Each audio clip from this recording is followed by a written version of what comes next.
Welcome back to another episode of Football presented by PJ's Coffee, coming to you from the Oshner Andrew Sports Medicine Institute podcast studio van up here outside of the rugby stadium. Just got done watching Saints practice day 7, day 8. I don't know if you're counting the walkthrough or not. It depends. That's up to you. But they are done for this set of 5 days. Tomorrow's a day off, and then they will be back at it. Starting to get enough information here to put some thoughts together, to make some more macro thoughts on some of the stuff that we've seen. But first, let's get into the micro and talk about today's practice. But before we do that, and we talk about the drives they had at the end of that practice, let's talk about your next drive. Go up, check out Matt Bowers, buy a car. He'll get you the best deal that you can get. Matt's the guy that you want to look up if you're looking for a car. Type in Matt's name, a make and a model. He's probably going to have it somewhere, and he will make you the best deal that you can get. Today's first topic is presented by Shawbear Insurance, the Earhart Agency. If you are looking for them, make sure you're looking up the Earhart Agency. They will get you an awesome deal on your insurance. Make sure you check them out. Today was the Saints' last practice of this week. Went to the indoor after being outside the last couple of days. It felt like probably the most spirited practice Sure, they've had of so course. far in this camp. Well, they did red zone and they did 2 minute too, which I mean, maybe their energy was going to be the highest no matter what. Coming indoors definitely helped. Knowing they have a day off tomorrow definitely helped. But yeah, you give me 2 minute drives, live 2 minute drives, and you give me red zone drives. It does get very competitive. The one good thing about being indoors is we are right up there next to their sideline, so we hear every conversation that the defensive players are having with each other, breaking down the play, having with the officials. They had a lot of complaints for the officials, but it was also just really good work. I mean, I think if we were going to list like some of the biggest plays we've seen on offense and defense, we saw maybe 40% of them all today. Some interceptions that were great efforts, some catches, some throws that were great efforts, and taking turns. There were some highs and some lows. So yeah, I love sessions like that, and it again goes into what we've been saying about the way Kellen Moore runs things. He takes a lot of days off, but when they're on the field, they're packing in a lot of competition. Yeah, we'll see how that. I mean, look, I think the approach to some of this stuff is going to depend on results too. I Yeah, think we of look back course. at it, and I bet he'll look back at it and make some tweaking and some Yeah, of changes to course. how they do different things. Definitely a great practice. I thought they scripted it to be probably more competitive by having live play calls too. It wasn't just here's the script, you Good can point. prepare for the test, you can go for it. It was Kellen Moore calling plays against Brandon Staley. Yep. I think Brandon Staley probably had the better unit today. That's probably somewhat due to some of the quarterback play that we've seen in it, but he was teeing off with a lot of the blitzing and Yep. really was making life difficult for those quarterbacks until Jake Haener came in at the end and led a scoring drive at the end.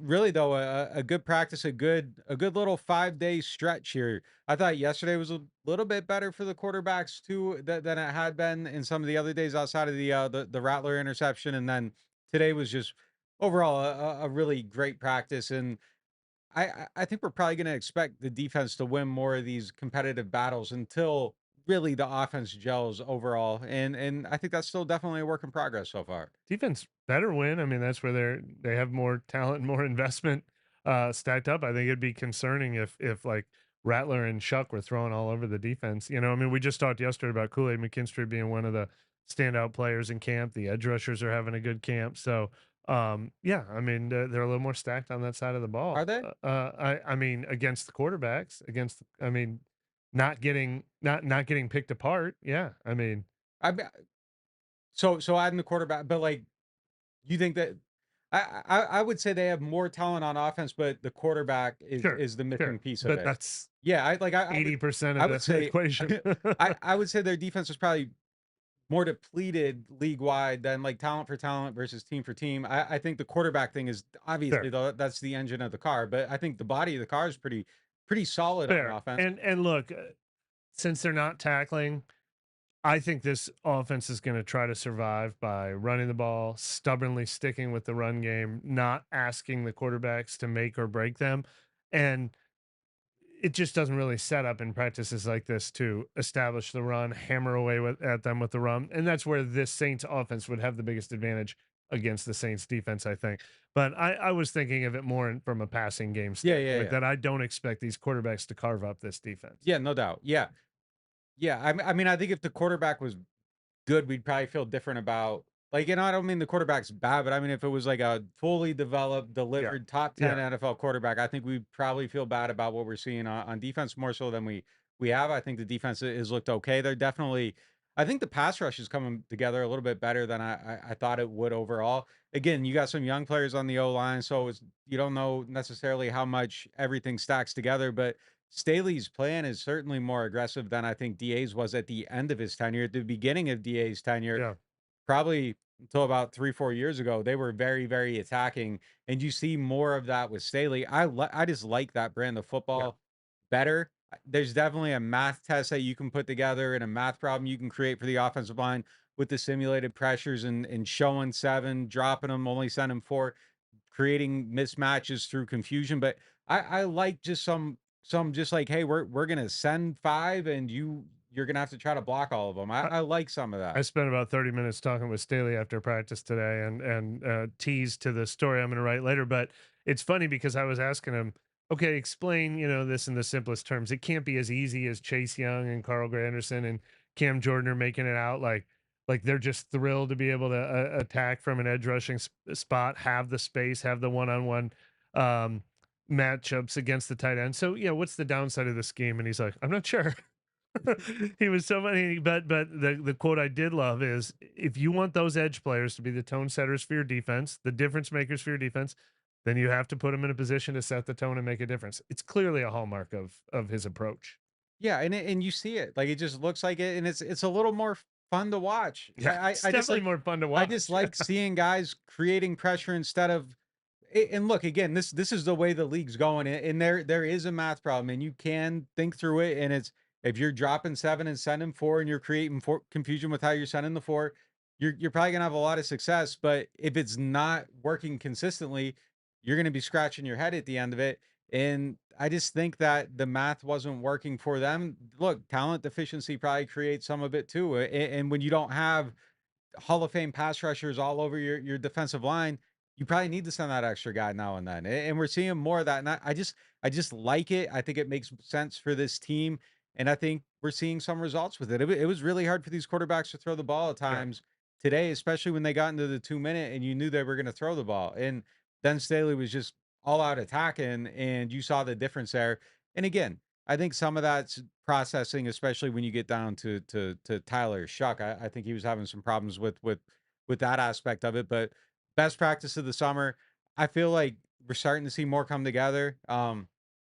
Isolating QB out of it, I don't think this is the 32nd roster in the NFL, as a lot of people think. I think they're top 21 outside of quarterback. That would make 22. That's obviously the biggest piece of the puzzle. yeah, But I think they're top 21. I don't think it's the 32nd worst roster in the NFL. I think you really have to stay healthy, and I think you have to get answers at quarterback. But I don't feel nearly as pessimistic about the team, maybe as I did a point a little bit ago. I think we're seeing some answers to some things. I think there's some things that are hitting right. Kool-Aid looks okay. I like the emergence of Stutzman. I like Blackman and Reed as a combo. I think the wide receivers are pretty good at the top. I think the O line's probably going to be decent. Have huge questions about tight end. Have huge questions about quarterback.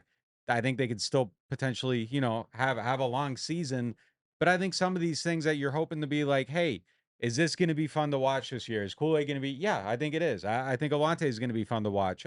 There's some things that I'm starting to yeah. feel a little bit better about as this process goes on. Yeah, except for I have the exact same problem with this roster that I had with last year's roster, which is they're paper thin at so many important positions. I think they have two receivers I trust. I think they have one I running trust back I Cooks. trust. What? I trust Cooks. Kind of, but not to be like I mean two receivers to get excited about. Yeah, that's fair, but that are like high end. Two receivers, one running back, the starting offensive line, maybe not the backup offensive line, a couple veterans that are maybe decent in the interior, definitely not at the tackle spots though, not proven. Um, if I do like Chase Young and Carl Granderson more than you, I don't like the depth behind. It's just like I trust. I like what I'm seeing from Kool Aid and Alante, but I don't trust what's behind them. So it's just like Yeah, I mean very, very, that's a very paper rebuilding team. thin. It's a Yeah, yeah, rebuilding team though. Like if they were all the way built out, we wouldn't be talking yeah, about them in this yeah, situation. That for sure. I'm not looking for them to win 12 games Yeah, and be able to plug every hole. I just want to at the end of I think this season for me is really just about A, can you surprise me? Yep, Okay, cool. If you can, that's great. And B, if you don't, is Kool-Aid good? Are the tackles good? Are the quarterbacks coming together? yep, Do you have receivers that are worth paying? Do you pay them? Like, I think those are the things that I'm looking for. Is Chase Young an answer? Is Carl Granderson worth a further investment? yep. Brian Brzee is doing a lot of things that make me feel good about him. And if he adds to that piece of the puzzle, all of a sudden I think he becomes a guy that Yeah, you that's look a good at point. as a potential foundational piece. So for me, that's really more. I'm looking more at that. Yep. Not is your fifth wide receiver going to carry you to the playoffs, because like that's probably not in the cards for him this year. And I think that's okay if you have the right expectations for the season. Yeah. Allow them to surprise you. Maybe they will. We'll see how it goes. A lot of that's going to come down to the quarterback, which takes us to our next topic, presented by Bobby Abear Cajun Cannon Restaurant. Quarterback battle. I don't want to say it's like taking shape, but I think that there is a very clear mental hierarchy as you look at this of where you're stacking at least the very first quarterback. And I think it's clearly Spencer Rattler right now. And I think very clearly Tyler Shuck needs things to Yep. slow down for him and to start just processing. He looks like someone that knows what he's supposed to do. I thought today he was trying to push the ball down the field more, which I think is something we need to see more out of him overall. It's been a lot of stuff inside the 10-yard lines. He was trying to take the top off. He did deliver a throw today that should have been caught by Bub Means. Bub didn't spot the ball down the field. That would have helped his case somewhat, but throws two interceptions. I think when things are getting messy for him, especially in that 2 minute, granted they can't snap the damn ball to him, but I think there's just times where things are happening way too fast for him, and I think when the pressure's coming, you're seeing it more and more. Yeah, I mean, I'm not like disturbed by what I'm seeing from Tyler Shuck. It should meet expectations in the amount of I mean, he's only had X amount of practices. He's only had X amount of padded practices. He's only had X amount of 11 on 11 practices. I think this is probably what it's supposed to look like, and I think anything else would have been exceeding expectations if he looked more ready to hit the ground running right away. And again, it just goes to the whole: how do you frame the conversation? Is this a team that wants to give Tyler Shuck every chance, or is this a team that's going to have to say you have to look more ready than Spencer Rattler does in Week 1? Because if it's the second question, if it's who has to look more ready 1 month from now, then Spencer Rattler is going to be hard to beat. He looks more ready right now, like, and that part of it. If we're trying to look at their ceilings, where does this team want to get by the end of the year? How much do they need to see Tyler Shuck to make future decisions about the quarter? That muddies it. If it's no, this is just a competition. Who plays better in August? Then it's hard not to bet on Rattler. That he's going to look better in August than Shuck is going to look. But like, what do you like the framing? I mean, if your decision is this is just playing a competition, whoever looks better in the training camp practices and the preseason games gets the starting job, then I'm definitely going to bet on Rattler. Yeah, He's looked better. I think he's going to look better. If it's more of a no, we drafted Tyler Shuck and we want him to be the starter. We if he shows like he's anywhere close to being ready, then we want to put him in there. Then that's different. But who looks better right now? Of course, Rattler is ahead of him right now. no question about it. Yeah, I agree with that wholeheartedly. Um, I would like to see him doing a little more though. I mean, Who's this that? Shuck. Yeah. This is Yeah. a 26-year-old guy that was drafted immediately after they learned about Derek Carr's situation. It feels like they want him to be able to play right now, and I think you need him. I think you want him to be able to get on the field so you can evaluate him, and then you're making your decision. You know, like we've said, it's Shuck Rattler versus next year's class too, and those are decisions you have to make. I don't know how much time he has, like, in Yeah. terms of, like, a year-long thing. He obviously has time right now. I think there's a lot of time.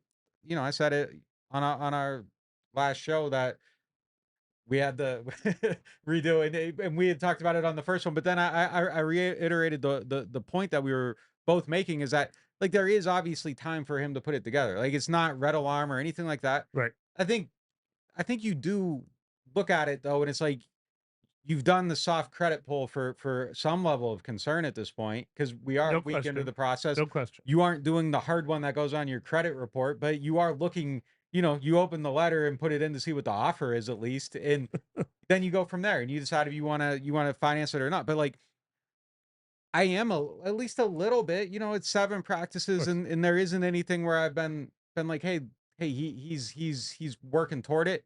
Now I still believe that there is a possibility that's just click and go. Yeah, And I think one day there could just be something where he wakes up and he's like, "Oh, this like all it like I see it now," and he's able to start building on that. And if that happens, great. It could happen now. It could happen in October, whatever. But I do think it is important for it to happen at some point this year because I don't know that there is yeah.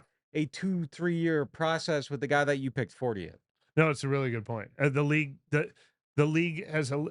I made that point when they drafted him. The second round draft pick is a rarity in the NFL. Like there's a few that get their shots, like Derek Carr and Andy Dalton. There's Quick way interjection. more. There's been 10 since Carr. Carr was Yeah, one. There's been 10 since then. Four of them have played. It's Jimmy Garoppolo, Gino, Hurt, Jalen Hurts. and Carr.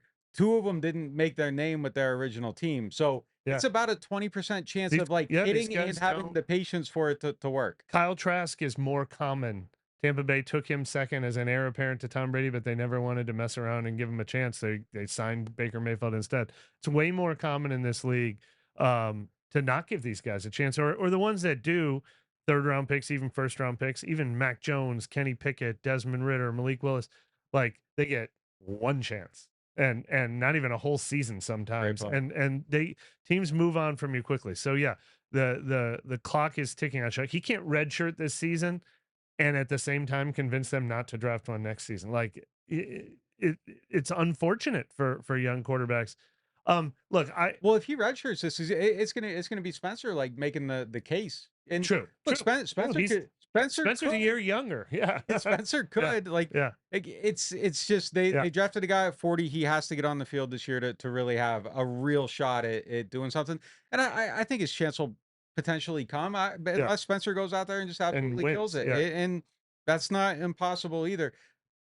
Look, I think there's a lot of stuff Spencer has to do better, but if he if Shuck never got drafted at late, we'd be encouraged by what we're yeah, seeing by Spencer. yeah, I agree. there's I growing completely pains and agree. all that. And Yeah, I think the conversation would be framed a little bit differently. I think it's just more like, man, this is a little bit this is kind of frustrating right now. And I'm sure it's frustrating for Shuck to be living it, and I'm sure he's feeling it. And it should shift at some point. But yeah, I mean, there's stuff about Spencer to be excited about. no I was question. excited about 50% of his snaps last year. We'll Yeah. see where it kind of Well, goes from there. I was going to use Spencer as an example of what I actually expect from Shuck. Like 7 days into camp, I wasn't anointing Spencer Rattler as anything last year. And then as camp went on, he had some nice moments and he certainly had a couple preseason highlights. And even then, I didn't think he was like, oh, he should be starting ahead of Derek Carr. He's ready right now. And then circumstances dictated that he got to play 7 games and we saw some good, some bad. Like that's anyone who doesn't follow that arc is kind of an anomaly. That's what I expect from Tyler Shuck. Not to look ready the first week of camp. I bet before August is over, we see some nice things Yep. in camp and the preseason. Maybe Spencer starts, but I bet Shuck gets chances to start this year. And I bet sometimes he looks pretty good and sometimes I mean, like, I wouldn't be surprised if we don't see an exact carbon copy of sort of Rattler's growth chart. Like I'm not saying who's better, who's worse, who has the higher upside, who doesn't, but that's probably pretty typical of what it looks like. So if he had come in here and wowed us in the first week of camp, he would have been the exception to the rule, I think. Yeah. I just feel like there hasn't been enough to There get hasn't. excited Yeah, about that. there hasn't been. It's not even the wow. It's like he had the Jawan moment, and there haven't been a ton of Yeah, others. you're right. Yesterday, I thought the ball was coming out quick. Today I think he had a couple really bad mistakes. The first one was the pick, and it was following a bad snap, and then he tries to fire it into Cedric Wilson. It gets tipped by Rico Payton, intercepted by Nephi Sewell. I think that's a teaching moment in the context of a battle and the fight, all that stuff. I think it plays a little bit differently in the mind, but that probably is something where you go and you're like, if you're, hey, don't make a bad Yeah. situation worse. Just tuck that and run. Don't try to create something out of it. Don't make it worse. Don't have a turnover. I think you fix that. You just don't want to see it again. The second one, I don't know what was going on, but like, he's trying to heave a It throw off was his not a good back foot, that was his lowest moment and of it was camp, I like think. 3 yards short. Definitely not a good ball. Now we've seen Rattler throw a very similar interception too. The short in the end zone in a red zone period. He got picked up as his first pick at camp. The one yesterday was underthrown, but the thought process behind trying to fire that off, I think some of what makes Tyler Shuck a good player is that he is able to make off platform throws. So you don't want to completely take it away, but they have to be Like, you don't want to be falling back on your back heel trying to throw the ball No. over a defensive player into the end zone. Maybe you get away with that in Louisville, but you aren't going to get away with it against the Green Bay Packers. And look, just because he did that once now in camp, that was the second interception he threw. It's the first time he's thrown an interception falling backwards on his back foot. But that was sort of Yeah, a knock on him. You see that on his film in college, so it's a habit they have to break him of, no doubt about definitely. Yeah, and yeah, it's got to go. But look, I don't think you are either. Like, nobody's counting him out yet. it. Yeah, I still think prototype size, prototype arm, very athletic, does a lot of good things. I think it I just think has he'll to. have good moments in preseason games And I too. Yeah, yeah, and I think he's smart. Like, I yeah, think at some point it's gonna slow down for yeah, him. It just is going way, way too fast. I also I think what you got to worry about though is, like, just don't let it snowball on yeah. you now. Don't start like letting it get into your head, and hopefully it doesn't. All right. Moving on to our next topic. It's keep continuing this conversation presented by Hard Hide Punch Tool Strawberry Whiskey and Chilton County Peach. Is Jake Haener not being taken seriously enough in this battle by people, including us? I'll go first since you Yeah, want to think you about go it. first. I mean, I don't. I would say The yeah. reason I hesitated is I don't even know what I would suggest they should do. Sometimes there's what do I think they're doing and what would I do. I don't even know how I would approach Jake Haener. He's tough. He's Let, tough. let me try to Yeah, thread the needle here on this. I think the answer, yeah, because I think that we never really discussed him. I think every time he's come up, it's like he should go away. Like, I think that's kind of the way a lot of people have framed the conversation, including us. So I would say yes, it has not been taken seriously enough. He's playing well in this camp. He plays well in every camp. I think we've seen it. I think we feel like we've seen it, and that leads to a dismissive nature of it. I do think that we probably haven't given him the respect of, does he click with this coaching staff, this offense? Could it be the thing that everything yeah, locks into place for him? And I think that when he's played, we've been like, well, he probably shouldn't get his chance to do that. I think it's fair for him to get a chance to go through the rotation, for them to see, for them to evaluate. And I think ideally, if we were talking about this in a just I don't know, theoretical sense in the offseason, you would say, yeah, I want a coach that looks at everything and evaluates everything and comes up with his own thoughts. I think Kellen Moore has to do that. I think Jake Haener deserves the opportunity to make an impression on them, given that they don't have Jalen Hurts, Justin Herbert, Pat Mahomes, whoever, Lamar Jackson. If you don't have that type, and it is an open competition, and you're allowing the fifth round pick to be into it, you should probably coach probably should look at the fourth rounder too. Now, I think it's very clear that he's looking more closely at Spencer and Shuck than he is Haener. Haener yeah. gets his shot with the ones, and he's back with the third team. He's not He's getting never worked with the twos. Yeah, it's kind of a weird. yeah, and Yeah, Spencer's never worked with the three. So I think it's clear that he's putting him third, but giving him his chance on top of yeah, it. And then Shuck gets the catch up day where he had all the snaps to get caught up with Spencer in terms of number of throws. So I I've given it day to, like, sleep on it and think about it, and then seeing him go through it again today and lead the touchdown drive at the end, and just he put it together. Like, yeah, I don't think he should be all the way put out. I think he deserves a chance to do it. I want Kellen Moore to look at him, but I do think at a certain point you have to whittle this down, all of them. Like, if it's about winning in week 1, at some point, you gotta start moving toward a decision. I think you maybe keep the rotation alive until you go to California or the first preseason game, and then at that point, I do wanna see it be a two-man race, and I think at that point, I'd start to have maybe a stronger criticism of the process of it, but I think to this point, yeah, I mean, I think it's fine. I think it's okay. I personally don't love it yeah, because I feel like I have my own answers, but I want the Saints to have a coach that's seeking his own answers and isn't like, well, yeah. it didn't work for Dennis Allen, so you know what? It's not going to work for anybody. Well, and Jake Haener, I don't know if this clunked things up. He missed out on so much OTAs and minicamp when they, maybe you would have figured that was the time to give all three of them an equal rotation, and Jake Haener almost had to kind of sit all that out. So now this is his first chance to really evaluate him. Look, the dilemma for me is evaluating Jake Haener on his own. I think he's more disrespected to our viewing audience and our listeners and our readers than he is in my mind, and that I think he probably is in the coaching staff's mind. I think he's a really talented young quarterback with real potential. So if we're just having a Jake Haener conversation, I would not give up on Jake Haener as an asset on my team, and I think there is more that he can still offer in his NFL career. my only dilemma is the math. It's the 3, like same thing with having 3 punters as they do now. I mean, what can you do with 3? Like Shuck needs more experience and more reps. Rattler, who looks like he's going to be the week 1 starter unless things change, needs more experience and more reps. You can't give more to 3 guys. Like, so something has to give. If it's merit based, like, hey, all we care about is winning as many games as possible, then maybe Haener has a chance to tell Shuck, hey, I'm more ready than you are right now. But it shouldn't just be merit based, because I care about the future of this team.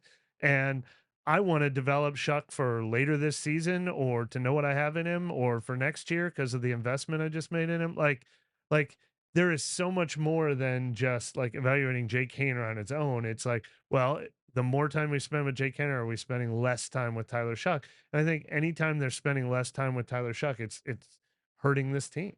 Yeah, I mean that's why I said I feel like they need to Yeah. make that decision quick. But going back to what you said, I think it's interesting because you believe in Jake's future, but you don't want him to get snapped. Like That's what I'm saying. It's a real dilemma. How do you do that? Like, I guess if I had Matthew Stafford and Jake Haener, and if I had like Matthew Stafford, Jimmy Garoppolo, and Jake Haener, I'd feel good about working with Jake Haener and seeing what we have there. Maybe he can win the backup job. Maybe he can become my Easton Stick and prove, or what Chase Daniel was for the Saints for 4 years behind Drew Brees. It's just weird when Jake Haener is on a team where he's the 3rd of 3 All developmental right. quarterbacks. Yeah, I got you. Yeah, yeah. Because I see him the same way. I feel like his Yeah. future is a good backup. I think that's what he probably is ultimately. But I think Kellen Moore has to find that out Yeah. for himself at the same time. It's just he has to, I got to see Kellen run his process, and I think it's important for him to do it. I don't like it though, just because everything we just said. I feel like it needs to be at some point quick. These are the two, and we're going with them. But it's difficult because Jake probably has had the second best camp out of the quarterbacks. I think he probably has had the second best set of snaps. I just feel like I Yeah. know what It's his tough. feeling is. You know what I mean? Like, and I don't like taking away time from Shuck, who if we're following what they're telling us, they're saying he has the best chance of having a future just based on what they did to acquire him. Got to start seeing something there though, quick, and I want to see it cut down. I don't know. I don't envy them trying Yeah. to manage this Yeah. situation, and trying to feel like they're being fair to their process while also trying to manage the ticking clock. That feels like it's getting louder and louder with each day that we don't see like the breakout Shuck practice. But we'll be right back after this word from our sponsors. The Ochsner Orthopedics Walk-In Clinic is now open. Located at 1201 South Clearview Parkway, across from the Elmwood Shopping Center, this clinic provides convenient same-day care for a variety of orthopedic and sports injuries. No referral or appointment needed. Whether you need care for strains, sprains, fractures, sports injuries, or muscular pain, the team of orthopedic specialists offers care for patients 5 and older. Open Monday through Friday from 8 a.m. to 8 p.m. and on Saturdays and Sundays from 10 a.m. to 8 p.m. Rouse's Markets is voted best grocery store in New Orleans, best grocery store in Baton Rouge, Mississippi, Gulf Coast, Thibodaux, Homa, Hammond, Lake Charles, Mobile, year after year. Thank you for choosing us best grocery store on the Gulf Coast. Number 1. Thank you. Thank you. The number 1 grocery store In Mississippi, Alabama, Louisiana. 1 million customers a week can't be wrong. Welcome to Rouse's. The NewOrleans.Football show is proudly presented by PJ's Coffee. PJ's Coffee has some of the best drinks that you can find. They have locations all over the city. They have pastries and everything else you need to get your day started. So go check them out. I don't play favorites with our sponsors on the show, but one of my favorites for sure is RV Masters. You guys have been watching our show lately and you've seen our awesome new van. That thing is decked out. And the best part about it is I took it up to RV Masters and I was like, this is what I want to do, but I had no idea how I wanted to do it or how to get it done. And they took care of it from start to finish, brought me out for updates, were giving me new ideas, and they made it exceed my wildest dreams. And they will do the same thing for you. RV Masters offers full service RV, motorhome, and travel trailer repair. They have preventative maintenance and service packages for your RVs, your AC, your generators. They specialize in solar and lithium upgrades, satellite TV, and Starlink. They'll take care of you if you get into a collision. Whatever you need, they got you. And I can speak from experience because they definitely had us on our new van I cannot vouch for anyone more than I vouch for RV Masters. RV-Masters.com. Go check them out. These gems don't just listen, they pay. Play Lucky Gems from the lottery. Win up to $4,000. Keep it rolling straight to your wallet with Money Rolls. Win up to $15,000. Soak up wins with Sunny Days Bingo. Top prize is a whopping $50,000. Fun tickets, cool prizes. Play all 3 exciting games from the lottery. Looking for the best insurance coverage at the lowest price? Look no further than Chabert Insurance, the Earhart Agency. They are a local independent insurance agency right here in New Orleans, specializing in home, flood, and auto insurance. At Chabert Insurance, the Earhart Agency, their dedicated team will shop every available carrier in the market, ensuring you get the most comprehensive coverage at the lowest possible price. Why settle for less when you can have the best? Trust Chabert Insurance, the Earhart Agency, to protect what matters most to you. I do. I've been a client of theirs since 2021. Call them today at 504-326-6526 or visit them online at Protected by Chabert. That's 504-326-6526. Chabert Insurance, the Earhart Agency, your local insurance experts. Hardhide flavored whiskey, Ponchatoula strawberry, and Chilton County peaches in your favorite bars, stores, and restaurants. Hardhide Chilton County Peach Whiskey is a blend of aged wheat whiskey, light American whiskey, and fresh Chilton County peaches from Alabama's Durbin Family Farms. And Hardhide Strawberry Whiskey tells the story of a small town famous for strawberry farming. A delicious natural strawberry-infused 86-proof whiskey for whiskey lovers. Just look for the red and orange bottles in your favorite stores, bars, and restaurants.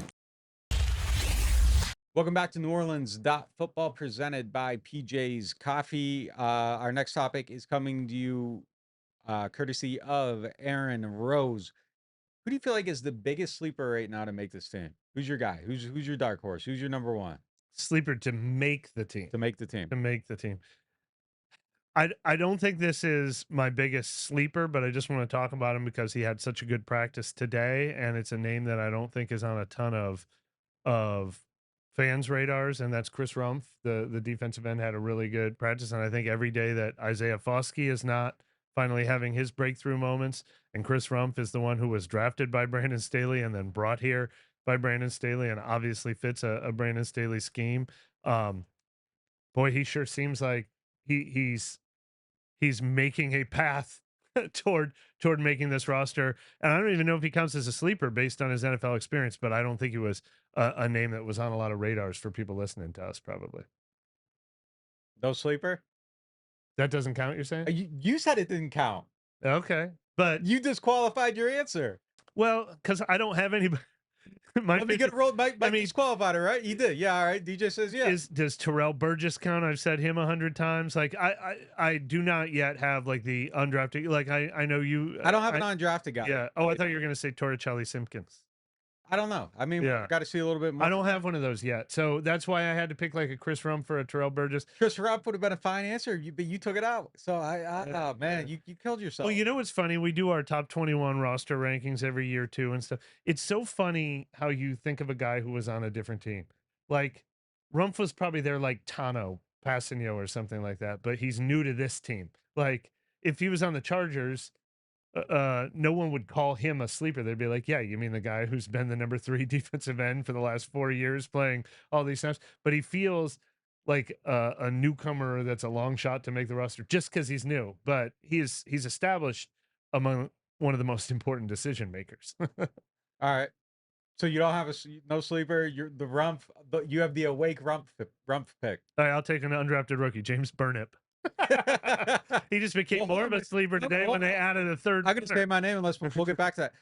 Just one guy we don't talk about a lot, but I think he's having a really good camp, and he is a little bit under the radar. Rajon Wright, I think, is a guy that I would probably have making the team right now. I like the camp he's having. We'll see how it happens. I'll allow him as a sleeper. He's way under the radar. He was on the practice squad last year, got hurt. I just don't think he gets talked about, and every time I look at him, it feels like he's making a play. And I also like his presence on the field. I don't know what that equates to, but I feel like in a push for the final spot on the depth chart, you might be like, oh, well, this guy brings good energy to the team, so we'll keep him for that reason. I like him. I like what he's doing. Out of curiosity, I mean, I know this isn't the point of the exercise, but Kool-Aid, Yadam, Alante working with the starters, Quincy Riley, high investment, obviously going to make the team. Then it's probably Rico or Payton, Rajon. and Yeah. Rico Payton established himself as a really valuable gunner. Are you putting Rajon ahead of any of those guys? Or are you thinking? Well, I mean, I think Rico has to beat out some other people at this point. One of them being Jonas Sanker, who's going to be in contention for that job. Really and you have JT Gray. So I think his path to the roster is a little bit more muddled than it was last year. Yeah.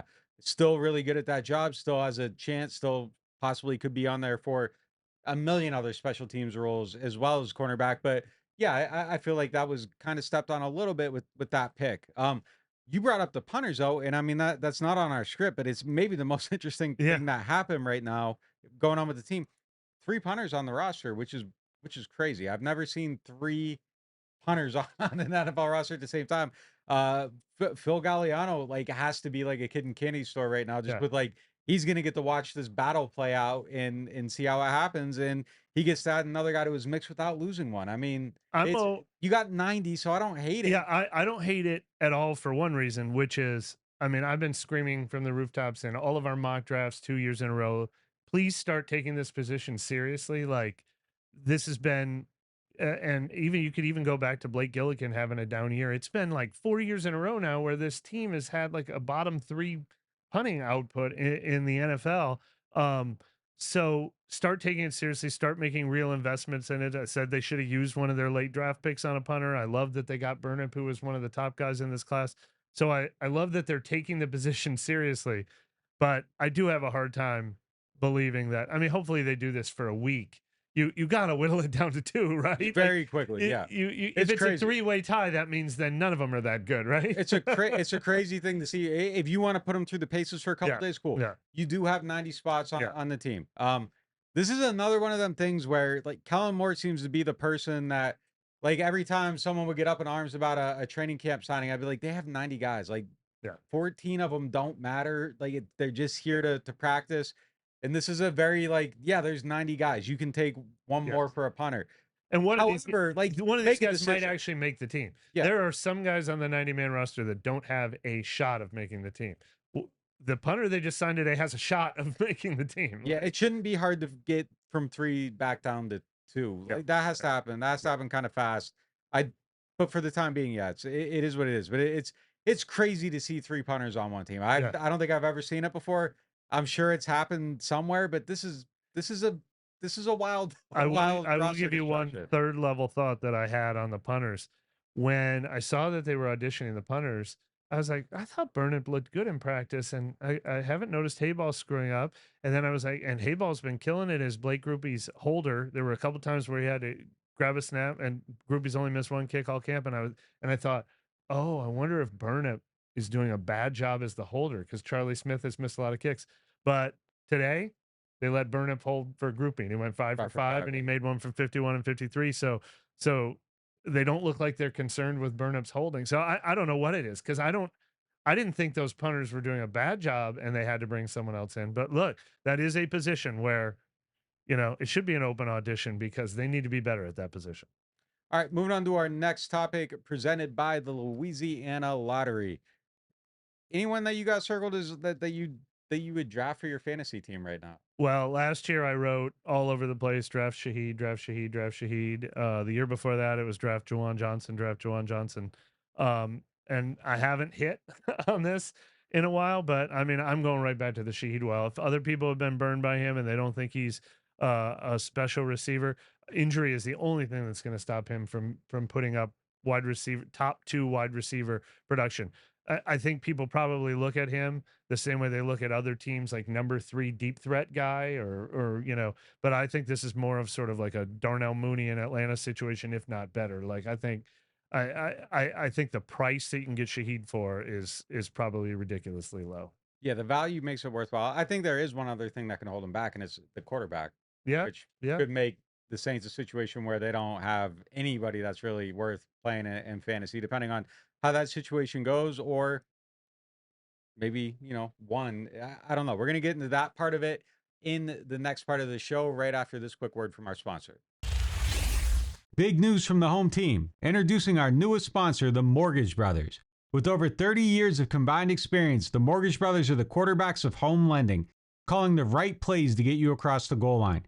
Whether you're a first-time buyer or a seasoned vet, they'll coach you through every down and make sure you feel like part of the team. They're backed by Cross Country Mortgage, the #1 retail lender in the nation, so there's no loan playbook they can't run. FHA, VA, conventional, RD, and more. They're lifelong season ticket holders, local guys who know the field and your market, and their online application takes less than 10 minutes. Why fumble your mortgage with some online lender who's never even watched your team play? Stick with the Mortgage Brothers, the trusted pros who play to win. Mention NOF and get $500 back in lender credit toward your closing costs. That's money back in your pocket when it counts. Visit mortgagebros.money and start shopping with confidence. Because with Mortgage Brothers, it's always no flags, no fumbles, just smooth closings every single time. Slide into summer with New Orleans Hamburger Seafood's new sliders. Get 2 each of cheeseburger, buffalo chicken, meatball, or chicken and waffles served with a side of garlic herb fries. Starting at $9.99 now at New Orleans Hamburger and Seafood Company. I got hurt in a car wreck. Why should I get Gordon? Because when you're hurt, you need money. And I fight for the people of Southeast Louisiana every day. I got a client who injured their neck in a car wreck, $250,000. Another client was hit by a big truck and needed back surgery. I got them $700,000, and they deserved every single penny. That's what I'm talking about. Why wouldn't I get Gordon? If you've been hurt in a car wreck, just call me, New Orleans. Get it done. Call 504-800-8888. You ever take a bite of something and immediately think, yeah, I'm coming back for this? Bobby Hebert's Cajun Cannon Restaurant just added some new dishes, and man, they crushed it. The shrimp and crawfish pistolets, golden and stuffed with bold Cajun flavor. Fried oyster tacos, crispy, fresh with the perfect kick. And the soft shell crab Alfredo, creamy, rich, and absolutely worth the order.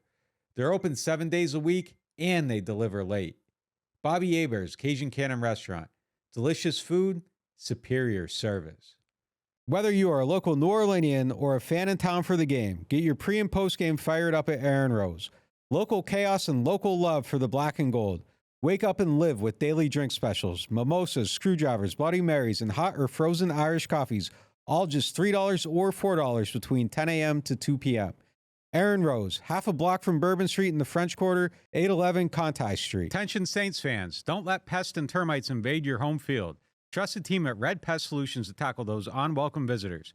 Call the Red Man today for unbeatable pest and termite control. Score peace with no pest. Visit redpest.com, REDDPEST.com. Here at the Queen Casino, indulgence knows no bounds. Prepare your taste buds for an extraordinary culinary journey. Start your day at Capital Coffee. Craving something different? Three Walks Noodle Bar offers a tantalizing selection of Asian delights. At 1717 Kitchen and Cocktails, savor American cuisine with a twist. Or ascend to the loft for an elevated experience. Enjoy artesian grazing boards and exquisite craft cocktails. Join us at the Queen Casino. Your royal adventure awaits. Welcome back to NewOrleans.Football. It is now time for the Get Gordon question of the day, presented by Gordon McKernan Injury Attorneys. And the question is, if Shaheed has better rapport with Shuck and Rattler like he did with Carr, does that hurt Olave's contract demands? And I think this kind of plays into the last question, because if you look at it, there's only going to be so many bites of the pie here, and good top end rookie production usually ends up around 3,800 yards. If it's a minus, you're probably at like 3,200. You know, if it could go even lower than that. But I think the ceiling on this season is probably right around that. I would probably set the over under on Saints collective passing yards somewhere around 3,700 yards. And I think that's probably a safe baseline, and it might be the under. I'd probably take a slight under on that one. I don't think they're going to get to like 4,000 yards. I don't think that Rattler or Shuck is going to exceed what Jaden Daniels did or Caleb Williams did. I think it's probably going to be a little bit worse. So there is only so many yards to go here. And let's say Shaheed is the guy that it ends up being the number one. Yes, that makes him your fantasy option. If Olave ends up being the number one, I think he's the only fantasy option on the team. And I think that both these guys are going to negatively affect the other one's contract demands, because they probably aren't going to both be 1,000-yard receivers this year. And I think if Rashid ends up being the number one guy that gets to the 1,000 yards, definitely it hurts Chris's contract demands. And if Chris ends up being the guy that gets to 1,000 yards and Shahid's sitting at 700, that hurts his contract. Like those numbers do matter. And especially that 1,000-yard threshold, I think it just bumps you up a little bit in your contract stuff. It's possible they both get there, but I think it's probably going to be one right around that mark and the other one's going to be below it. I feel like if they both play at least 15 games, they're both. We haven't seen it from Shaheed, so maybe that's a bold prediction for Shaheed. But I think the depth behind them is so much that I think they could both get like a large chunk. I mean, if you're saying 3,700 yards, I think they could both be 1,000-yard receivers if they play. Now, can either one of them be the 1,500-yard and 8 touchdown and like I'm the number one? They probably do nibble at each other a little bit in that respect.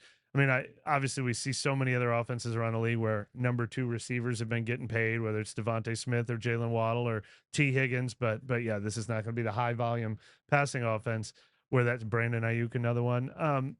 So I'm a little torn on if they hurt each other, because I have a feeling if they both play, like they're both eating up such a large share of the. He definitely hurts Chris if he's it's Chris's contract. Yeah. If he's the number one guy, and he's the leading receiver, he definitely hurts Chris's contract. If and he certainly the number one guy, that would be Well, that's I don't the question. expect that. But like, look, if there's 3,800 yards, let's say they're 3,800, you got to probably give about 12 to 1,400 to the tight ends and running backs, some type of collector. Like Alvin's gonna have his 600 yards. Yeah. Jawan's gonna have his 500-600 yards. So you're at 12 there. Foster probably has about 200. Taysom probably adds about 150. So you're like, there's about, let's just conservatively call it 1,200 though. You're at 26. If you're giving both them 1,000, like and I'm giving no other receivers anything. Like Brandon Cooks is gonna catch some passes, Mason Tipton's gonna, or whoever. It's tough. Like I think it's probably like 1,800. Like it's not a massive difference. I just don't think one of them is gonna be. I don't think either one of them is getting to like 1,500 yards this year. With I think they would prevent. I think the existence of the other one would definitely prevent one from getting. Like I don't think someone has the Terry McLaurin season where it's like he gets to 1,200 and everybody else is on it. I think they both eat into each other's, but like definitely the contract. If Shaheed becomes your number one receiver and targets, touchdowns, if Shaheed yards, planted Olave in all those categories, it would be bad for Olave. Yeah, that's true. There's a reality where they both like nibble right at 1,000, but I think it's going to be tough for either one of them to get the numbers that just make it a slam dunk. Drew Rosenhaus walks in there and says, "Give me 2 bags." And well, look, Olave specifically, his numbers. I'm calling him up while we're talking. He's like 1,100 yards every year. He was on the pace. Yeah. Well, he went from 1042 as a rookie to 1123 his second year. For him to get back to that trajectory once healthy, like anything under 1123 would be a disappointment. I mean, I think he's got to, with games played, get to 1,200 again. Otherwise, this is like a Chris Olave specific situation. He can't have 950 yards and then try to get that big contract. No, obviously. Yeah.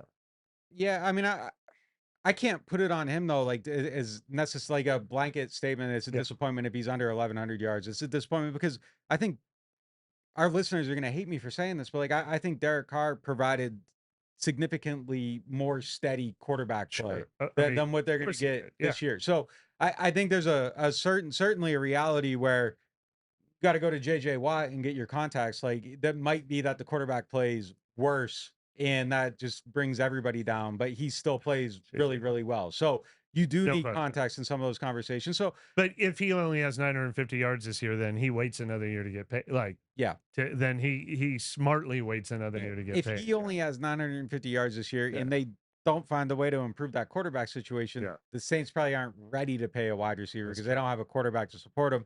And boy, if he has 950 yards, I hope Chris is saying I need to go somewhere else because this isn't going to happen for me here. It's true. Yeah. So I think if it ends up there, it's probably 950 might not be the worst number in the world, but yeah, I mean, all of this, by the way, being complete semantics about the situation. It was a great question that a reader asked.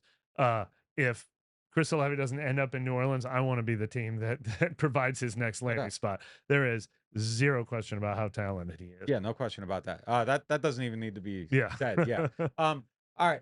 Appreciate you guys for tuning in. We'll talk to you next time.